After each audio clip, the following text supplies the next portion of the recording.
അല്ലറ ചില്ലറ കാര്യങ്ങൾക്ക് വേണ്ടിയിട്ട് ഞങ്ങൾ രണ്ടാളും കൂടെ ഒന്ന് ടൗണിലേക്ക് ഇറങ്ങിയതാണ് കേട്ടോ. ഈ അല്ലറ ചില്ലറ കാര്യങ്ങൾ ചെയ്ത് തീർക്കാനാണല്ലോ ഒരു ചൊറ. അങ്ങനെ കുറേയൊക്കെ ചെയ്ത് കഴിഞ്ഞപ്പോൾ ഞങ്ങളൊരു ചായയൊക്കെ കുടിച്ചു. അപ്പോൾ ഞാൻ പറഞ്ഞു നമുക്ക് കോഴിക്കോടിൻ്റെ ഭംഗി ആസ്വദിക്കാൻ ഒന്ന് ബീച്ച് വഴി പോയാലോ എന്ന്. അങ്ങനെ ബീച്ച് വഴി പോയി ഞങ്ങൾ നേരെ എത്തിയത് സ്വിസ് ടൈം ഹൗസിലേക്കാണ്. ഒരു വാച്ചിൻ്റെ ബാറ്ററി മാറ്റാനുണ്ടായിരുന്നു. അവിടെ എത്തിയപ്പോൾ അതാ നമ്മുടെ വിൻറ്റേജ് വാച്ച് കാസിയോ F91W. ഞാൻ ഭയങ്കര വാച്ച് ലവറൊന്നും അല്ല കേട്ടോ. ഞാൻ 8ാം ക്ലാസ്സിൽ പഠിക്കുമ്പോഴാണ് എൻ്റെ അച്ഛൻ എനിക്ക് ആദ്യമായിട്ട് വാച്ച് വാങ്ങി തന്നത്. അതിപ്പോൾ കേടായി, പക്ഷേ ഇപ്പോൾ ഞാൻ എൻ്റെ അച്ഛൻ്റെ ഓർമ്മയ്ക്കായിട്ട് അത് സൂക്ഷിച്ച് വെച്ചിട്ടുണ്ട്. പിന്നെ ഗിഫ്റ്റ് കിട്ടിയ കുറച്ച് വാച്ചൊക്കെ ഉണ്ട് കേട്ടോ. പിന്നെ ഈ വിൻറ്റേജ് വാച്ചിൻ്റെ ഹിസ്റ്ററിയും അതിൻ്റെ സ്പെഷ്യാലിറ്റി ഒക്കെ കേട്ടപ്പോൾ വാങ്ങാനൊരു മോഹം തോന്നി. അപ്പോൾ അറിയാത്തവർക്ക് വേണ്ടിയിട്ടാണ്. ഇതിൻ്റെ ബാറ്ററി ലൈഫും ഡ്യൂറബിലിറ്റിയും ഒക്കെ അടിപൊളിയാണ്. അലാം ഉണ്ട്, സ്റ്റോപ്പ് വാച്ച് ഉണ്ട്, ഫ്ലാഷ് ലൈറ്റ് ഉണ്ട്, പിന്നെ വിലയും കുറവാണ്. എല്ലാ പ്രായക്കാർക്കും ഏത് വേഷത്തിൻ്റെ കൂടെയും കെട്ടാൻ പറ്റും. പിന്നെ ഇത് കേട്ടിട്ടുള്ളത് ഒബാമ പണ്ട് PG ചെയ്യുന്ന സമയത്ത് ഈ വാച്ചാണ് ഉപയോഗിച്ചിരുന്നതെന്നൊക്കെയാണ്.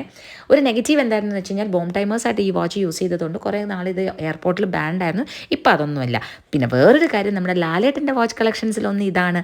അങ്ങനെ ഞങ്ങൾ വിൻറ്റേജ് വാച്ചൊക്കെ വാങ്ങിക്കഴിഞ്ഞപ്പോൾ ഏട്ടൻ എന്നോട് പറഞ്ഞു നമുക്ക് എല്ലാവരുടെയും കൂടെ വാച്ച് വെക്കാനായിട്ട് ഒരു വാച്ച് കേസ് വാങ്ങിയാലോ എന്ന്. കേൾക്കേണ്ട താമസം ഞാൻ ഒരെണ്ണം ഓർഡർ ചെയ്തു ആമസോണിൽ നിന്ന്. 12 സെറ്റ് ഓഫ് വാച്ച് വെക്കാം. ലെതർ ഫിനിഷാണ്. 4000 രൂപയുടെ സാധനം 897 രൂപയുള്ളൂ. ഞങ്ങൾ പ്രതീക്ഷേനെക്കാട്ടിലും അടിപൊളി സാധനം. പിന്നെ ഇത്രയും സെറ്റ് ഓഫ് വാച്ചൊന്നും വെക്കാൻ ഇവിടെ സ്റ്റോക്ക് ഇല്ലാത്തത് കൊണ്ട് ഞങ്ങൾ ഉത്സവപ്പറമ്പിൽ നിന്ന് വാങ്ങിയ വാച്ച് പോലും ഇതിനകത്ത് വെച്ച് സെറ്റാക്കി. അങ്ങനെ വിൻറ്റേജ് വാച്ചും കിട്ടി, കേസും കിട്ടി.